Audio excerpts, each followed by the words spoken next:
책 이게 뭐라고 읽고 쓰는 인간 장강명 지음 아르테 출판사. 좋은 삶이 무엇이라고 생각하느냐와 같은 주제를 놓고 대낮에 맨정신으로 지인과 토론할 일은 거의 없다. 직장 동료와 점심을 먹다가 그런 질문을 던지면 뭐 잘못 먹었어? 라는 대꾸를 듣기 십상이다. 또는 걱정 어린 시선과 함께 요즘 안 좋은 일 있는 건 아니지? 하는 말을 듣게 될 수도 있고, 이 질문은 너무나 중요하기 때문에 평소에 우리는 입 밖으로 꺼내지 못한다. 어두컴컴한 술집에서 한껏 불쾌해진 얼굴을 하고서야 겨우 던질 수 있다. 물론 그런 시각에, 그런 장소에서, 그런 정신 상태로는 진지하고 생산적인 대화가 이어지지는 않는다. 다음 날에는 그런 화제를 꺼낸 사실을 부끄러워한다. 또는 입사 면접장에서 예비 장인이 예비 사위를 만난 장소에서 이 질문이 나올 수 있다. 물론 그런 장소에서도 생산적인 대화는 오가지 않는다. 상대 머릿속의 정답을 알아맞히는 퀴즈 시간일 뿐이다. 간혹 대학 캠퍼스 잔디밭 같은 곳에서는 아직 이런 질문을 서로 수평적인 관계에서 주고받는 청춘이 몇 있을지는 모르겠다. 그러나 만약 최인철 교수의 굿 라이프를 읽고 독서 토론을 하는 자리에서라면 누구나 쑥스러워하지 않고 자신이 생각하는 좋은 삶에 대해, 인생의 가치와 행복에 대해 말할 수 있다. 아니, 말하게 된다. 그런 생각을 누군가 경청해 주는 것은 대단히 감동적인 경험이고, 그 자리에 모인 사람들은 점점 말이 많아진다. 생산적인 대화가 오간다.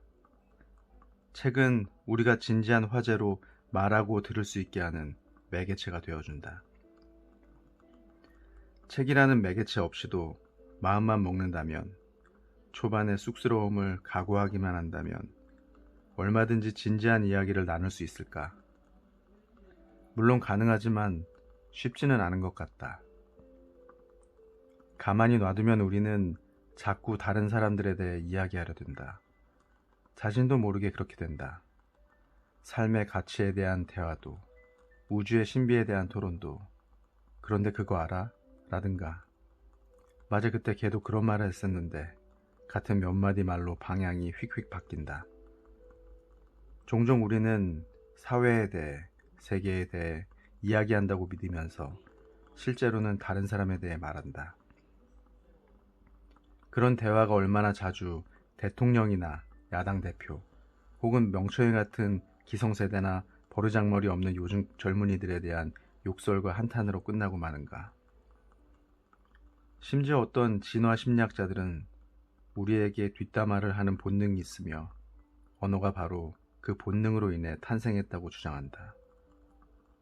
인간은 타인에 대한 정보를 무엇보다 더 삶의 가치라든가 우주의 신비보다 훨씬 더 궁금해하며 그 정보를 공유하기 위해 언어라는 의사소통 수단을 만들어냈다는 것이다.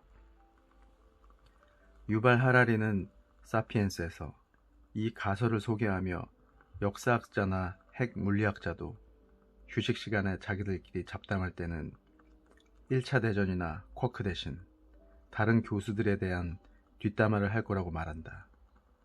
정말이지 그럴 것 같다. 뒷담화 본능이 언어를 만들었다고 할 때의 언어는 말하고 듣기의 언어이다. 읽고 쓰기의 언어는 말하고 듣기의 언어보다 훨씬 나중에 출현했다.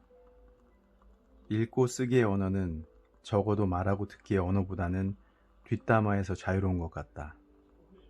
그런 차원에서 나는 SNS의 언어는 읽고 쓰기가 아니라 말하고 듣기의 영역에 있다고 생각한다. 그러나 만약 유현준 교수의 어디서 살 것인가를 읽고 토론하는 자리에서라면 누가 걔 그때 산 집이 바로 3억이 뛰었잖아 라고 말하더라도 부동산 투자로 돈을 번 사람들에 대한 뒷담화로 이야기가 마냥 흘러가지는 않는다. 사람들 앞에 책이 있고 그 책 역시 말을 하고 있기 때문이다. 책은 고집스럽게 한 가지 주제를 이야기한다. 그 자리에 모인 사람들은 책이 묻는 질문에 답변해야 한다. 책은 우리의 대화가 뒷담화로 번지지 않게 하는 무게중심이 되어준다. 요즘 나는 책이 중심이 있는 사회를 상상한다. 사람들이 자신의 문제를 포털 뉴스의 댓글이나 인터넷 게시판, 소셜미디어가 아니라 단행본으로 만들어 이야기하는 사회. 정치와 언론과 교육 아래 사유가 있는 사회. 책이 명품도 팬시 상품도 아닌 곳. 아직은 엉성한 공상이고 현실성에 대해서는 차마 말을 꺼내기도 부끄럽다. 다만 그런 사회를 만들려면 지금보다 저자가 훨씬 더 많아져야겠다는 생각을 한다. 그래서 책 한번 써봅시다 라는 제목의 에세이 겸 작법서를 준비 중이다. 저자들에게 자극을 주려면 독자들의 서평운동도 있어야 할 것 같다. 논픽션, 당선, 합격, 계급을 쓰면서 거기에 거창하게 독자들의 문해운동이라는 말을 만들어 붙였다. 책이 중심이 되는 사회에서는 당연히 독서 토론도 많이 열려야 한다. 전문가의 고정 강독을 듣는 모임이 아니라 지금 여기 우리의 삶을 다룬 책을 매개로 참가자들이 자신의 내면을 여는 자리여야 한다. 온라인 독서 토론도 나쁘지 않지만 오프라인 모임이 더 좋다. 그런 모임이 지역 공동체 네트워크와 결합한다면 좋겠다. 아니, 그런 모임이 바로 지역 공동체 네트워크의 중심축이 되는 풍경을 상상한다. 나이나 재산이나 성별에 관계없이 같은 동네 이웃이라는 이유로 사람들이 열흘이나 보름에 한 번씩 모여 책을 놓고 자기 생각과 경험을 자연스럽게 말하고 듣는 공간. 책을 읽고 의견을 차분히 말할 수 있는 사람이라면 독거노인도, 미혼모도, 외국인 노동자도 모두 환영받는 자리. 그렇게 지역과 지식이 결합하는 세상. 아직은 그냥 꿈이다.